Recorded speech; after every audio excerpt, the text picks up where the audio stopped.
Ronald Acuña Jr. and Spencer Strider will not be ready for opening day.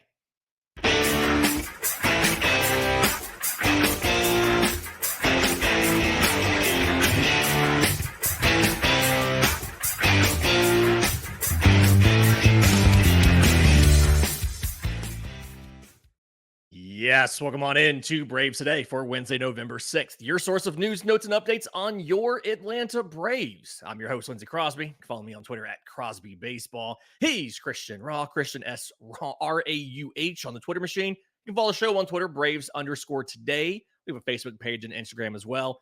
And as always, you can find our written work, bravestoday.com. It's the Braves Today Substack. It is both a podcast and a newsletter. And Christian, a lot of stuff happened yesterday, despite the fact that there's been no free agent signings across the sport yet, because the general manager meetings are taking place in San Antonio right now. And unlike the winter meetings that we're both going to be going to in December, the GM meetings are not listed in MLB's credentials page. They're not open to just anybody who's credentialed to cover baseball. It's mostly just the official beat writers for each team. And the AJC's Justin Toscano had a great couple articles come out from the GM meetings. He talked to Alex Anthopoulos. A lot of different notes came out of there. We're going to get to what AA said some of the money's being freed up for. We're going to get to some of what he said about the injuries or Jared Kelenic and things like that, the catching position. But the biggest news to come out of AA talking to Justin Toscano was Ronald Acuña Jr. and Spencer Strider are not expected to be ready for opening day. And we were warned about this. We didn't necessarily have confirmation. I'm going to read you the quote real quick of what he said on Tuesday to Justin Toscano. I think with both guys, I don't think it's significant time, but I think we're confident that opening day is not realistic for them. We're planning that they will not be part of the opening day roster, and how soon after that, we'll know more as we get deeper into the offseason. And AA did acknowledge that's going to impact how the offseason plays out. How big of a deal do you think it is to not have Spencer Strider and Ronald Acuña Jr. in the opening day lineup? Yeah, I think it's a huge deal. I think when you're already talking about that in November, that you already know you're not going to have arguably your two biggest stars for the Atlanta Braves ready to go day one. Your two best players? 2025 season. Safe Yeah, to say? easily. Yeah, I would say so. And you didn't have him for the majority of last season, and you obviously had some growing pains with that as well. Now you have the potential. I think the Strider case might be the toughest one to swallow because you have the potential of not having him or Max Fried for 2025 Or Charlie Morton free agency. That's true. That is very true. And there's a lot of question marks behind that. And then we're also talking about not only do you not have them because of injury, then you're still having bullpen concerns with Joe Jimenez, who was just injured, and we talked about him just the other day on the show. And of course, Ronald Acuña Jr. just not having him, period, is just a huge letdown, right? Fans want to see Acuña Jr. back. There's no doubt about that. But when you look at it overall, I think Strider is probably my biggest concern, just because we don't know what this entire rotation is going to look like. We at least have an idea of what the outfield is going to look like without Acuña Jr. We saw the majority of the second half last year. But I think it's concerning. I think it's really concerning, especially because although he says he doesn't think it's a long period of time, you're already confirming that for the end of March next year in November, Lindsay. So to me, I'm trying to find the more optimistic approach here, but it's hard because we are at a point where we are already talking about them being out in November. And to me, it's a really hard spot for me to be like, okay, this is exciting. This is a team that I just talked about yesterday being easily a 100-win team if they can stay healthy. And they're already not healthy. Although we already knew this was coming, it's just a reminder of being a letdown once again. Yeah. And on the note of we knew this was coming, like a lot of people have just thrown out everything that Alex said at that end of postseason press conference that he did, right? Because they said, and Snit was the one who said it, but they said that the coaches were going to come back. They said the expectation was they were going to pick up the options for Darno. So a lot of people have thrown out what he said, but he did talk about this and he did warn us that this was a possibility. I obviously don't have any audio or any clips from the general manager meetings this week, but I do have this clip from early October where he told us it was entirely possible Strider and Acuña weren't ready on opening day. Yeah, I think both of them could be opening day, could be middle of April, could be beginning of May, could be middle of May, could be beginning of June. I mean, that would be probably on the long end, and that's not to raise alarm bells. You just don't know, right? So I don't want, oh man, they're not ready opening day, they had a setback. No, maybe the right thing, we're giving them rest and so on, is beginning of May. Maybe the right thing is give them a little more time beginning of June. So um, when they're ready and we're going to work, we're that far off. You ask me this question in February or March, we're going to know a ton. When we get to spring training, we're going to see where they're. Maybe Ronald's running around and he feels great. And opening day's a real thing. Maybe Strider's already thrown a ton of bullpens and he feels great. But if we need another month or two, just to get them back in the flow. And look, that'll be a fluid thing for us. And he did add on yesterday from San Antonio and said, we have to compare those two will not be in the lineup for us opening day, won't be in the rotation. But how soon they are back after opening day, we'll know more as we get closer to spring training. I think there is a big difference. Like he acknowledged, your offseason is going to be different, knowing that these guys aren't going to be there on opening day. But there is a difference in, do you have to cover without Ronald Acuña Jr. for 3 weeks or 2 weeks? Or is it a month? Is it 2 months? And same thing with Strider, right? It changes how your offseason goes based on that. Now, I do feel like this is now something you have to pay attention to. Like you have to plan for the worst case scenario. And I'm not saying the worst case scenario is they're out all year, but the worst case scenario is you don't get a lot of time with them prior to the All-Star break. I think you have to prepare for, you have to cover multiple months is probably the most realistic worst case scenario, is that if somebody does have a setback, you have to cover a rotation spot. You have to cover an outfield spot without them. I just don't know if you can do that with what's currently on the roster. I would argue that the offseason has already changed because of this news. The Soler trade was pretty quick. And when you're looking at the Soler trade, you might say, how does that change the offseason plans if Acuna Jr. is not going to be there? You'd want outfield presence, right? I'm looking at it from a DH perspective, Lindsay, because there's going to be a time in place when Acuna comes back where he's going to need to have some DH roles.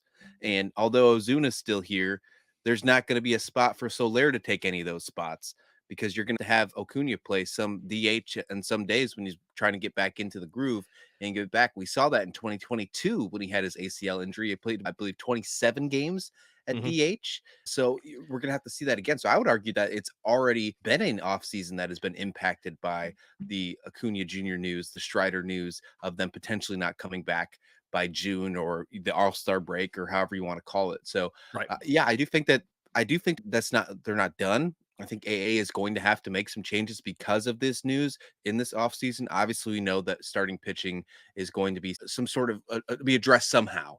Right. And then the corner outfield spots will definitely have to be addressed. Ramon Laureano, I think, is now a shoe, in my opinion, to be on the roster. And I think he deserves to have not only on the roster, but be an opening day starter for what he did at this point.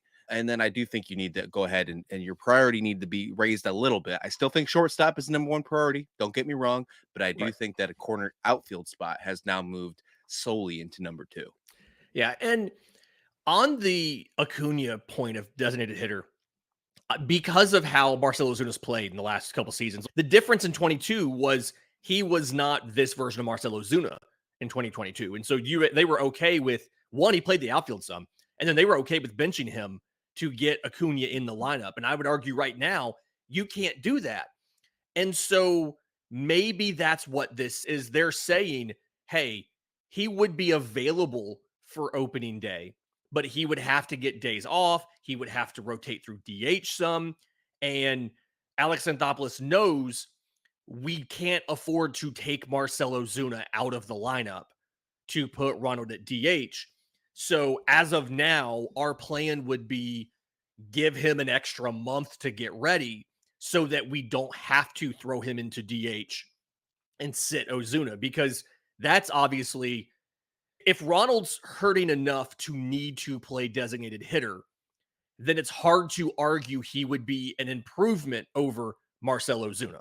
It's simply, and it's wild to say that, but Marcell Ozuna has been so good now for almost 2 full seasons. He's been the best hitter on this team, that if Ronald is ailing, is sore, is banged up enough where he needs to DH and can't play the field, it's hard to argue it's a net positive for your roster, for your offense, to put him in place of Ozuna. And we already know you're not putting Marcell Ozuna in the outfield. You had all of these outfield issues last year, those injuries last year. He didn't even do defensive drills in the outfield. He was not an option and is not an option to play left field. And so I would argue that this is probably the best thing you could do, simply if it means Marcell Ozuna does not have to sit down and miss time at DH.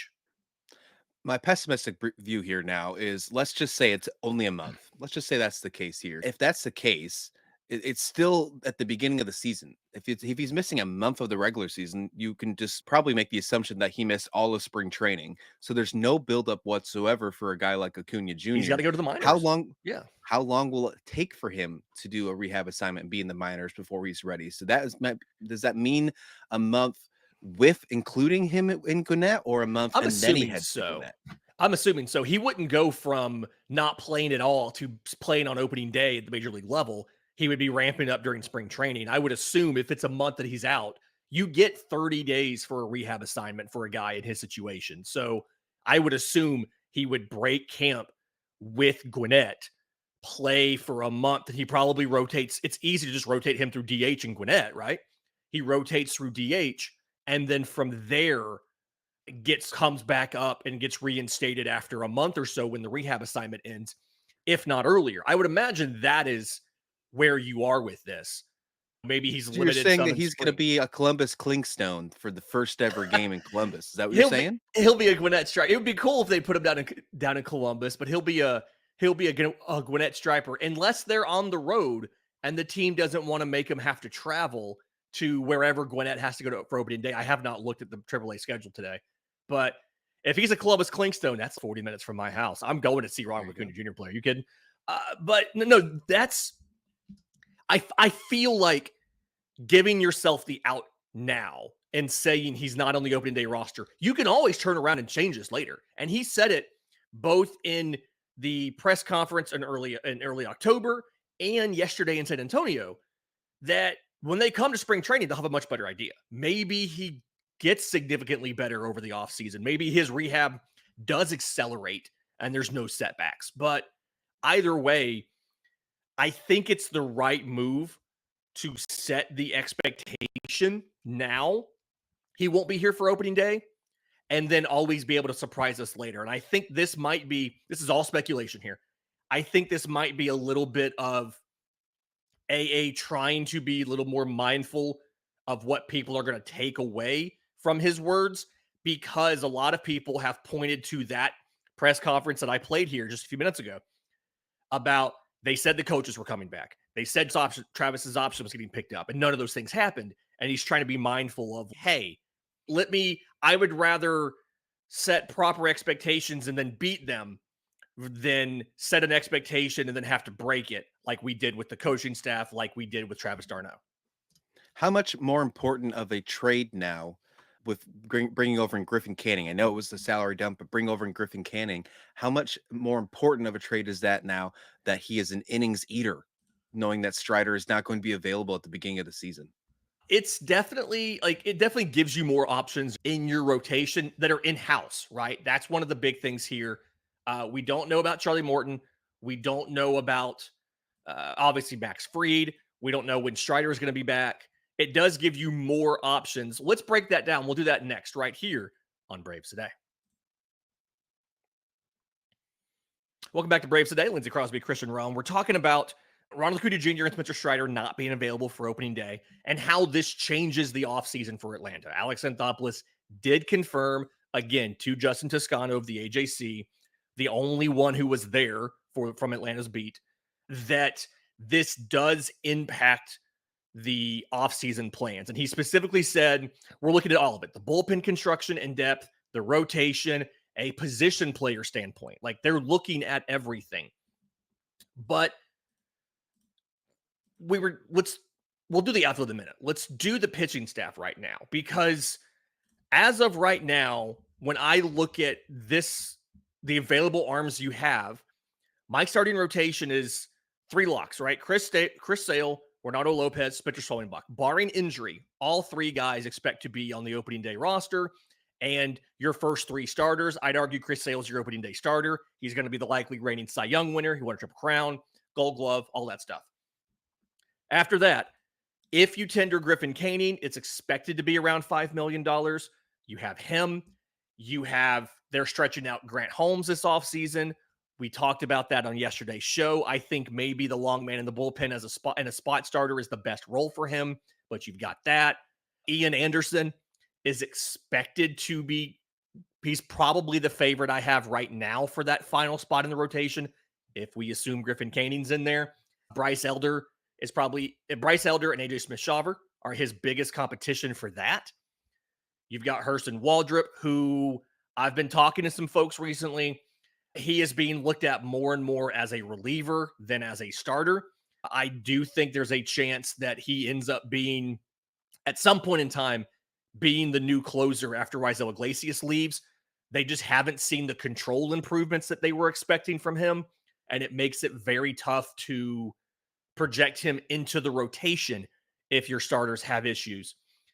But this just increases that starting pitcher, you have to go out and get someone in free agency or trade this offseason. You can't just stick with what's internal now, can you? No, you can't. No, you need more. And we talked about that earlier this week and last week as well, where you want to head into the regular season with about 10 starting pitchers ready to go for the Braves roster. And when you look at it right now, I think you're at, if you want to count the pieces you said, I think you're at maybe 8. And that's counting Waldrop, right? So Well, it's still an you're interesting piece. you're at 8, assuming Canning gets picked up. That's not counting Strider for True. opening day, and that's not counting Waldrop if they do in fact also believe he's more of a reliever than a starter, or he's destined to be that, right? Yeah, you're at 8, not counting Strider, who would be number 9, and then Waldrop because we're assuming he's going to be a reliever. Yeah, and this pushes me a little bit more to assuming that they don't re-sign Max Fried, because that's still up in the air, and it seems like that's more of the answer than the solution in this case. I don't think Max Fried's going to be returning to the Braves. That's just my thought process. But looking at where you're standing right now, it seems like it just would be a better idea to go for 2 of the, let's just say, second tier pitch options instead of one of the top ones. Like Right. instead of going after Corbin Burns, they go at like a Walker Buehler and a Trevor Williams type of things. I had to bring Trevor Williams in there at least somehow. You always do. Yeah, so I had one of the 2 of those would, I think, be better off the way that this roster is now constructed, with the fact that you have Strider and Acuna out. And I do think you're going to see some needs very early while you're waiting for Strider from guys like Smith-Shawver, from guys like Bryce Elder. I think this might change the fact that Bryce Elder is no longer traded when they're looking to remove some players from the 40-man like they did last season. I think this changes the guys like Bryce Elder. It might not change guys like Alan Winans or Dylan Dodd, but they've had faith in Bryce Elder last season. You didn't see that from guys like Dodd. So I think that changes a little bit of how they look at their pitching depth this offseason. Yeah, for the record, I always thought they were going to keep Bryce Elder. There is a, Braves fans don't love him. There is always a role for a dude like that who can take a start every 6th day or something and give you 5 innings, sinker slider kind of ground ball guy. Tomorrow, we're going to go through the MLB Trade Rumors top 50 free agents list and kind of talk about some of these guys. I do think that they've done a lot of work of getting financial flexibility here. And that's the thing you always hear folks talk about, is the financial flexibility. AA never really, like yesterday when he talked again to Justin Toscano, he never really specified what that was going to be used for. And that's the AA way, right? He tries when at all possible not to give away too much, not to let people know what he's thinking or what he's working on. We didn't know how big of a goal improving the rotation was going in the last offseason, but they made 2 big acquisitions for the rotation. Here's what he said about that financial flexibility. You just don't know what opportunities are going to present themselves. Sometimes there's a trickle-down effect of there's a signing or a trade that opens up some other things, and all of a sudden players you didn't expect to be available are available in the offseason. I do think you want flexibility at the beginning because there's just a lot of options, both in trade, free agents, and so on. Skipping ahead a little bit in this quote, there is a reason we chose to go down this path because we feel like there will be some opportunities there. I do think you're right in that you're not going to see one big marquee signing, right? I don't expect Willy Adames to be the ad. Maybe it's a Ha-Seong Kim type, and you have the money to go sign a starter as well. And then maybe you trade for an outfielder. Maybe you trade for a starter. Maybe you trade for both. I do think that it feels like rather than just the one major free agent signing and a trade, you're probably looking at maybe 2 free agent signings and a trade or 1 signing and 2 trades. I do feel like you're going to require, if I had to put a thing on it right here, like odds on it, it feels like you're going to have 3 significant acquisitions this offseason, which is 1 more than you usually do. Like last offseason, your 2 big ones were Sale and Lopez. Yes, you brought in Aaron Bummer, not really calling it a significant acquisition. I do think he's a great player, but the game-changing ones, you had 2 acquisitions last offseason. I feel like this offseason's probably a 3 simply because you have questions both in your rotation and in your outfield in general because of the Soler trade and now Ronald not being ready for opening day.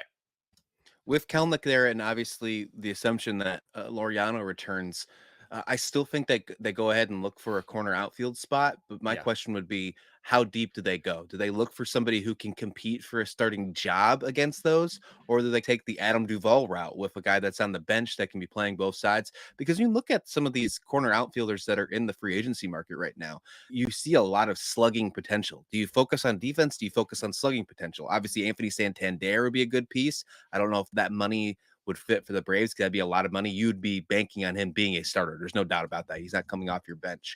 Tyler O'Neill, who just came off from the Boston Red Sox, had a great season. His option wasn't picked up. That was a surprise to me. And then you have guys like Jurickson Profar from the San Diego Padres, who made his first All-Star appearance. Just those 3 alone could be really interesting pieces for the Atlanta Braves. But do they decide to make an option like that, or do they go more for a depth piece, like maybe bring Whit Merrifield back to play the outfield spots, to have on the bench, or a guy like Robbie Grossman, or something along that lines? I wonder what type of path they're deciding to take when you're looking at the corner outfield spot for the future. Is it a let's try to see if it can compete and play maybe every couple days and then you come off the bench, or is it we are looking for an everyday corner outfield spot that can take over from day 1 in 2025 to help us get to the playoffs? So I think a lot of that depends on how they feel about Jared Kelnick. And we have quotes here from yesterday in San Antonio about Jared Kelnick. This is a little bit of a longer quote. I apologize in advance here. Here's what he said. I think the things that were evident were we thought he played very well defensively, an outstanding arm. You're always going to need somebody that can play all 3 outfield spots. And this obviously references Michael Harris missing time last year. So you're going to need center field depth. That's hard to find. Guys that can legitimately play center field. And the fact he's got the arm strength to play all 3 and can play a legitimate right field is helpful. I think he showed flashes with the bat, but he was streaky at the same time, and he's still a young player. When we acquired him, the thought was for him to hit at the bottom of the lineup. Our offense was so prolific the year earlier, being 2023. We just want him to play good defense and be a contributing bat for us. There were ups and downs, but he's going to continue to get opportunities with us. He's going to make the roster, right? They're going to sign him in arbitration. They're going to keep him around.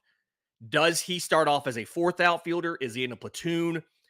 I don't know.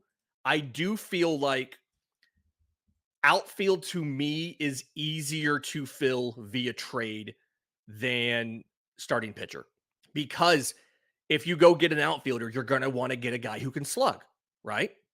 You're going to want that home run potential, and that costs a lot in free agency. But there are outfielders out there who are either going to get traded or Atlanta's going to try to entice them via trade, similar to what you saw with Chris Sale, right?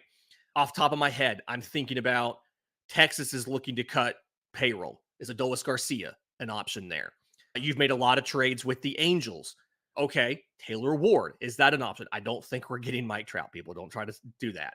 Mike Trout goes anywhere, it's Philly or the Dodgers. But can you imagine the Dodgers adding Mike Trout? I'd be so mad. Ugh. Anyway, Could you imagine the hate with Ohtani and Trout on the Dodgers? golly, Oh. to go along with Betts and Freeman, and just my gosh.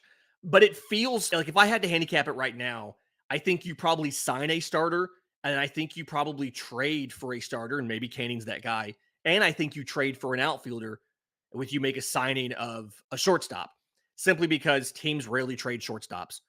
And it just feels like it's easier to find a underperforming outfielder on a deal where the team doesn't want to pay it and get him and fix him in Atlanta than it is to win a bidding war for one of these free agent outfielders.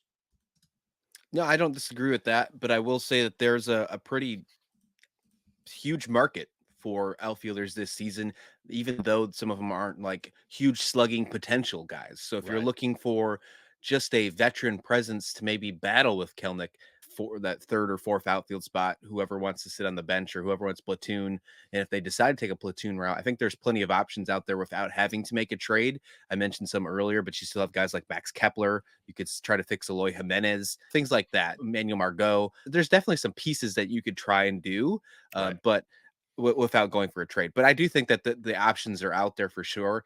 When you look at the pitching, I do think that they're not done whatsoever. I think the Canning piece now is starting to make a little bit more sense with that Soler trade. It wasn't just a salary dump. Obviously, that was the priority of the situation. But when you look at the fact of how many innings he's ate over the last couple seasons, it's And starting to make a lot more sense. how many starts you have to replace just from Morton and Fried. They combined for 59 starts last year. So Just up to June and July is going to be probably 10, 12 starts. yeah, and I think you trust a veteran to make the corrections he needs to make to be able to start and keep your rotation afloat, then you trust a prospect to come up and acclimate to the majors quick enough to keep the Braves from falling behind it in the division early next year. Because let's be clear, Spencer Swellenbach, that's not normal. That's not what most prospects coming from Double A do that quickly. And everybody who's expecting the next call up, whether it's Drew Hackenberg or whoever it might be, to do the same thing, that's a bit unrealistic. That's not what most guys do. Spencer Schwellenbach is a special player. I do think the Canning acquisition was more.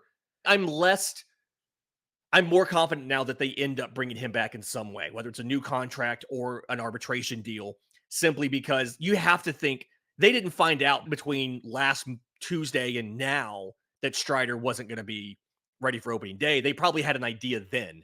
And that's why they went out and got a guy who can be a starter if you fix him. So it makes sense what they're doing. You can tell AA has a plan.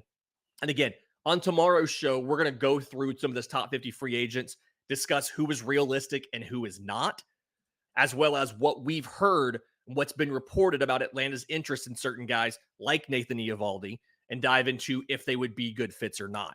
In the meantime, if you're listening on audio, do us a favor, leave us a 5-star review. If you're on YouTube, subscribe to the channel, hit the notification bell, but also leave us a 5-star review because it helps people discover the show.